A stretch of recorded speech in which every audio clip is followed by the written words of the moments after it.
location in London. This time we're on our way to Wales. Swansea Bay International Film Festival. We've been nominated for Best Documentary, so we thought we'd better go there. For the first time in 30 years I had a flat tire and it was on the way to the airport and we almost didn't make our flight, but we're here, we're in London, and we're on our way to Wales.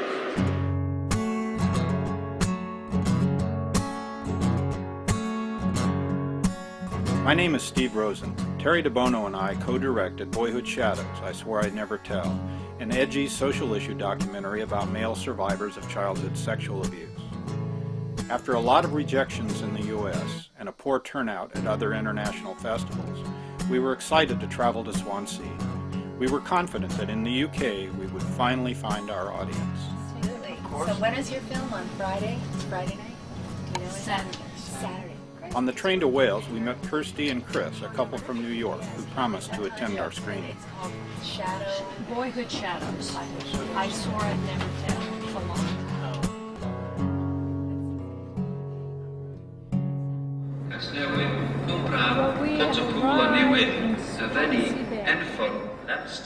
After an 11-hour flight and 3.5 hours on the train, we were in Wales. We were beat, but excited to be there. On Friday morning, we went into town and checked in at the film festival. We hope to learn our screening time on Saturday. The time, well, not the times, but this schedule will be on the website. If it's sort of down here, you can judge by the times of the film. The best guesstimate was that we would screen sometime afternoon and before 2 p.m. Turns out that they don't schedule the films at particular times. They just start them running at the beginning of the day.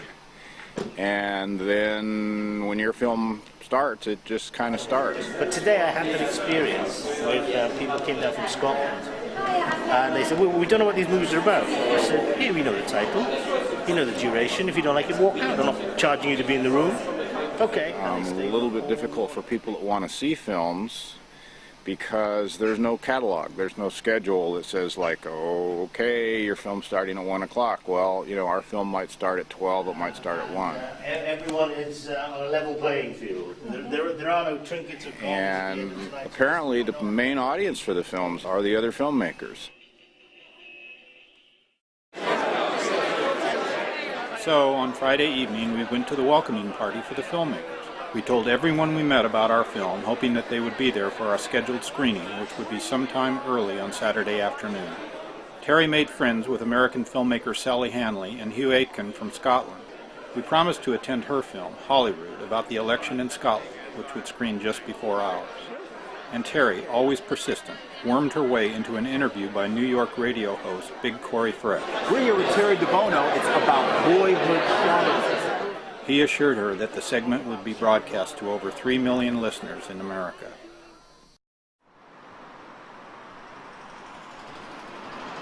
They're meeting in the premiere in by about 6 o'clock in the hallway.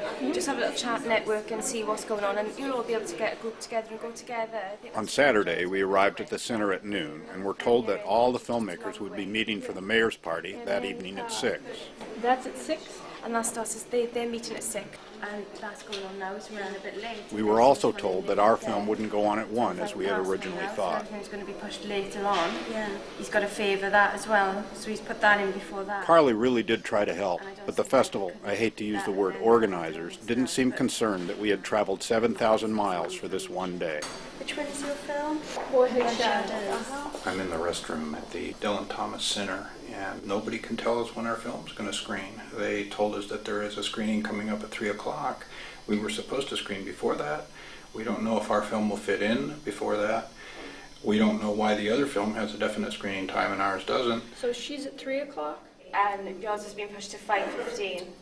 And our screening is at 5:15, and the party that everybody's going to be meeting for is at 6, which means that all of those people are going to be going to that party and aren't going to be seeing our film. I didn't think of that. I think we need to express the fact that we came a long, long way, and for them to schedule us for 5:15 when their get together at 6 o'clock. Other filmmakers are going to be going to that. Then it's just, let's say, 4 just so that we're finished before the event. So this you want to evening. go to the party, is that right? I don't care about me. I don't want all the Well, audience. I think you should care about you. No, I think you should care about you. I don't want all those filmmakers over at the party when I would rather have them. Where do you think? I think they need to be where they want to be. I don't understand You what know, you're saying. the I don't whole understand what point you're saying. was for us to come here Can to be I at put that camera on you for a sec? the obvious equation is A, a whole bunch of people are going to the party. B, that whole bunch of people are what you stated are the audience for the films, so they're not going to be at the end of our screen. They're not going to be. We know Terry DeBono and Steve Rosen's movie is screening at that time, and my priority is not the kind of what time have we got to get fancy to be at the party, but to get the screenings in that were scheduled for today to be screened before 10 p.m. tonight. So I would argue that the filmmakers, if they stay with us right to the end of the screening, then they'll be at the end Q&A. But what no, happens so- if half the audience gets up and leaves in the middle of our Well, it film? tells you something about your movie, doesn't it?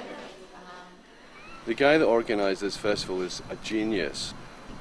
I've never met anyone like him. He's so passionate about film and himself.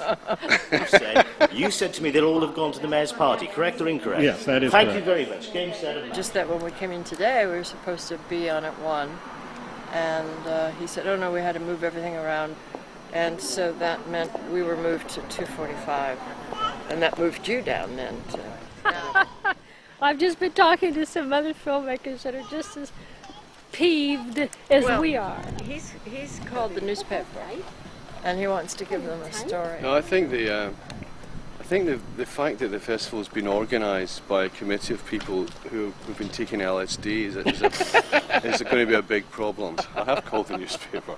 I've called the New York Times, the Sunday Times, HBO, and the Comedy Channel. They're all coming tomorrow. But we're screening today, you. Really? Yes. And see, you've got all this event happening tomorrow. They won't see our... But listen, it doesn't matter because you're screening today, but no one's coming to see it anyway, are they? That's right. So that can't hurt. that can't be. That's a good thing, because if nobody comes to see it, it means that all the people who didn't come to see it haven't seen it, and are therefore more likely to go and see it in the future and be intrigued by having not seen it before. Somewhere. That's what Bindi told me. Whatever his name is. Chaotic, absolutely chaotic. When we arrived, there was nobody here. We were supposed to be screening Friday morning at 10. There was nobody here at all. Later on Saturday, we talked to Sue Hampson and director Sitar Rose, who brought Lifting the Lid, an excellent Scottish documentary that's also about male survivors of childhood sexual abuse. That we'd be on later on in the day, which wasn't great for us really, because somebody from London, from an organisation around sexual abuse, had arrived the night before and was getting a train back. I heard it was a very powerful film. I wish there was just a little synopsis so we would have known what films were about. But it's a chocolate box, you know. Yeah. Apparently. That's what he said to us. Apparently. We're not allowed to choose whether we like coffee creams. I'd like to be able to make my own choices about what I go to see. Thank you very much. I grew up a little while ago. I like to make choices. But wait, it gets even worse. Essentially, what we've got now is the features can go into the big screening room. The documentaries have the option of going to the small screening room. The small theater is a storage room with 20 folding chairs, and the wall is a screen. No, I've seen the small room. Yeah. That's So what we go with you for big after Holyrood. It will be 7. It was clear that arguing with Binda had only made things worse. Our heads bloodied but not bowed, we went to the theater and sat in on Clear Blue Tuesday, a musical about New Yorkers in the aftermath of 9/11. When it ended at 6 p.m., the film's producer, along with all the other filmmakers, got up and left for the mayor's party. So the only people that were there for our screening and Sally's screening were the people that we knew personally. And I didn't always know what was going on, so I had the radio on all the time. And then one other guy whose film actually screened after ours, and we made a point of staying for his film because we have left. He wouldn't have had an audience at all. What's the point of showing a film if there's no one in the audience?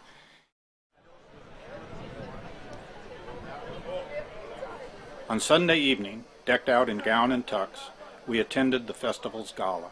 You better check out www.boyhoodshadows.org, all right? Don't get it twisted. Don't make me come and get you. You hear me? Outside, we met the director of the International Film Festival of Ireland, where our film will also play. But after this experience, we won't be traveling to Ireland. Michael Sheen sent a video to open the ceremony, but he couldn't attend. He must have known something we didn't.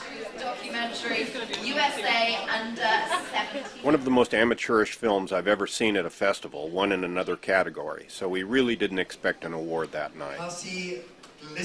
But honestly, we were disappointed to lose to a comedic documentary about people having the gaps in their front teeth fixed. The award ceremony was combined with a dinner gala, an exclusive rubber chicken affair that cost 50 pounds apiece, 75 bucks. Regina, our executive producer, had graciously paid our fee, but it should have been comped for the filmmakers. They are, after all, the reason for the event. We learned that the majority of the attending filmmakers, because they hadn't ponied up for the gala and the tux, were relegated to watching on a TV screen in a room in the bar downstairs. It was like steerage on an immigrant ship in the 1920s. What is happening there in the ceremony has got absolutely nothing to do with filmmaking. As soon as we could get away, we joined them there. You can get pictures of me getting a drink, because I really need a drink. When you're coming here, basically you come to expose your film and to get a response from an audience. But there's no people here, no posters, no advertising in the city, no catalog. You haven't got a clue of what all the film is about. So in the end, it's a party. I think we should go up there. What have we got to lose? What have we got to lose it? I don't think anyone up there cares. Well, I care. I'm one of the filmmakers that came here from overseas. There are plenty of us downstairs. And I do want to say, speaking on behalf of all of us, and they're here with me, thank you. First of all, it's great to see everyone here. We as filmmakers are a little disappointed because you guys should have all been at the films, watching the films. And on behalf of the filmmakers, we've been treated very poorly. We've noticed the name Binda mentioned quite a bit, but he has been nothing but rude to us. We asked Binda, where's the representation? Why isn't this beautiful film festival represented in this city? This is what he tells us. It's your responsibility as filmmakers to bring the audience to the seats. Then we asked him, well, what time is our film screen? He says, we don't have a time. So now, how can we as filmmakers go out in the streets? Do you find people and say, listen, my name is so-and-so, my film shows that? We have no time. So once again, on behalf of Aki, he thanks you very much, and I hope you guys improve next year. Thank you.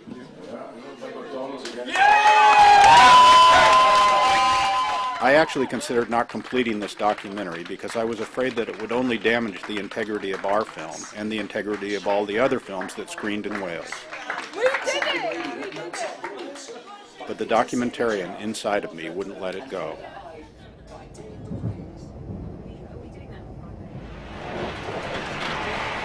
And you have to make it clear that you're making this film for all of the filmmakers out there that spend 2 and 3 years of their lives for something that really means something to them. You give up money many times, you give up other jobs many times to finish what you've got going because you believe in it, and you bring it to a film festival to show other people. Film festivals are hard to run. We know that. All the big events are hard to run. But the best film festivals tend to respect the filmmaker, tend to be focused toward the needs of the filmmaker. And the worst film festivals, well, you just saw the worst one. Ladies and gentlemen, your next and final station stop in a few minutes' time will be London Paddington. Before you leave us at London, could you